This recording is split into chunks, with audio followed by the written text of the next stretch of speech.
Эту программу мы начинаем с печальной новости. Ушел из жизни Ильшат Ганиев, выдающийся руководитель, производственник, благотворитель, государственный деятель. Ушел очень рано, совсем немного не дожив до своего 70-летия. Не выдержало сердце. А оно у него, конечно, было очень большим и отзывчивым. О чем вам с благодарностью и теплотой поведают жители Зеленодольского района и особенно поселка Осиново, для которых он сделал очень много и как депутат, и как руководитель знаменитого тепличного комбината «Майский». Как очень точно, на мой взгляд, подметил глава Зеленодольского района Михаил Афанасьев, Ильшат Газимович был человеком счастливым, потому что он занимался любимым делом. Новатор, преданный своему делу, человек, создавший настоящее круглосуточное лето, по-другому и не сказать, человек, который всю свою деятельность посвятил тому, чтобы созидать и кормить всю республику. Красивый внешне и делами, эталон руководителя с глубоким уважением к людям и прилежностью к продвижению в профессии. Как сказал про своего друга, соратника и давнего партнера генеральный директор сетевой компании Ильшат Фардиев. Меценат, который всегда поддерживал и своих сотрудников, и районные социальные объекты, детские сады, школы, снабжал свежими овощами круглогодично. В последние 2 года отправлял гуманитарные грузы на передовую СВО.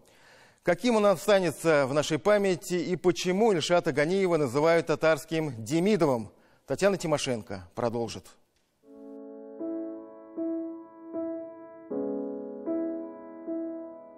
Можно сорвать и есть продукция свежайшая, никаких даже молекул ядохимикатов нет.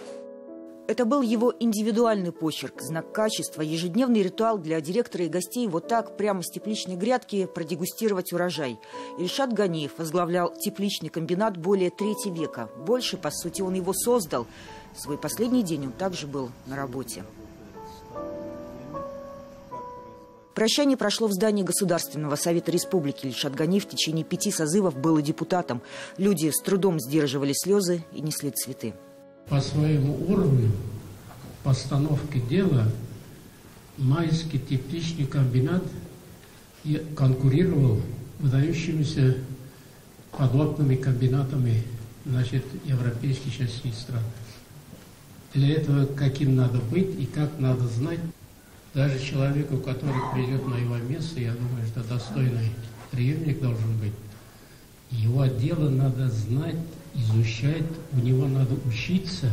Ильшату Ганиеву было 20 лет, когда он студентом пришел на комбинат на практику. Он всегда верил в науку и внедрял передовые технологии, часто с приставкой «впервые». Капельный полив, создал искусственное круглогодичное солнце, уникальную систему освещения, индивидуальный подбор питательных растворов для растений и биологическую систему их защиты и естественного опыления. В результате лет работы статус одного из крупнейших производителей овощей и ягод не только в стране, но и в Европе. Ему достались самые сложные, развалины для экономики годы в целом по стране. Но ему удалось достойно выдержать это испытание. Он действительно татарский Демидов атак. Тот создавал на Урале завода и практически, можно сказать, укрепил мощь России. А этот человек создал такие технологии. И сегодня он является первой тройки в Европе. И он был, я бы сказал, экспертом в этом вопросе. Если Ильшат говорит, то это правда. Майский стал территорией независимости от внешних цен на энергоресурсы. Созданная собственная энергосистема дает и свет, и тепло, и необходимый растениям углекислый газ. Независимости от поставщиков, начиная от грунта до программного обеспечения работы цехов. Ильшат Ганиев сначала пробовал, но затем отказывался от предложений ведущих европейских производителей теплиц и оборудования. Когда речь зашла о санкциях на поставки и импортозамещении, оказалось, что в Майском уже давно все свое. Всю жизнь, которую работал руководителем на Майском, Ильшат Газимович, он занимал 1-е и 2-е места по оценке Федерального министерства сельского хозяйства Российской Федерации.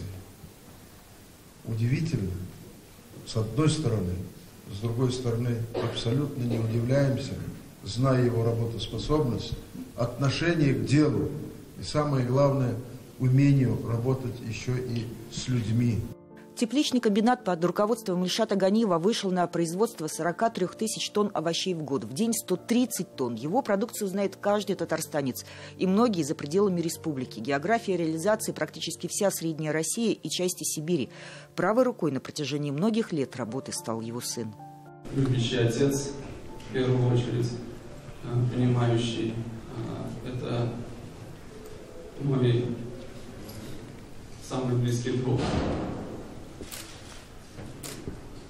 Готовы прийти всегда на помощь, то есть в любые моменты, то есть у нас были отношения такие, то что любой вопрос, любой обсуждали однозначно, то есть никаких между нами не было тайн.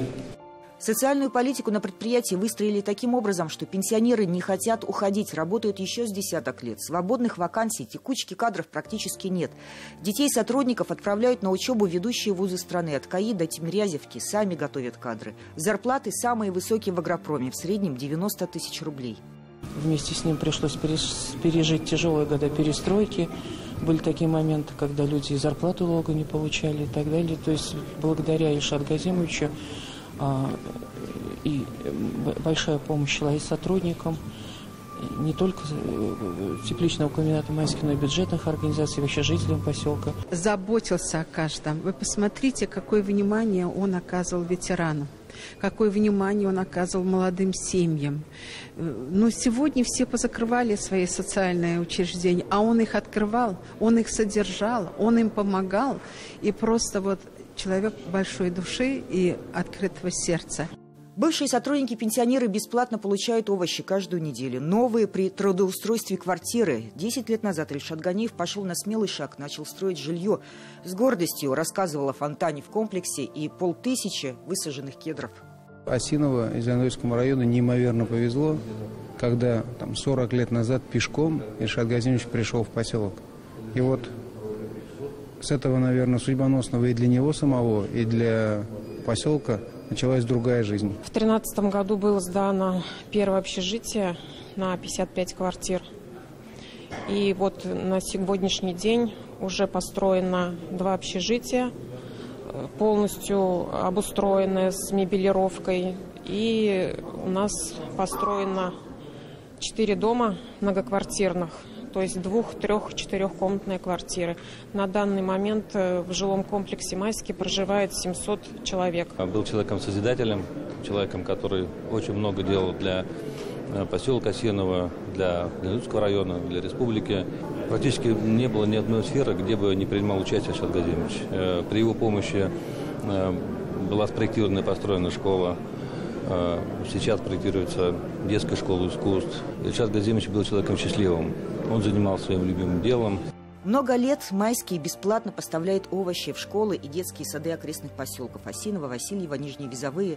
Ильшат Ганиев мечтал о школе искусств и начал ее проект. В планах был и бассейн для жителей села. Новатор, наставник, меценат, созидатель. Таким запомнят Ильшата Ганиева тысячи людей.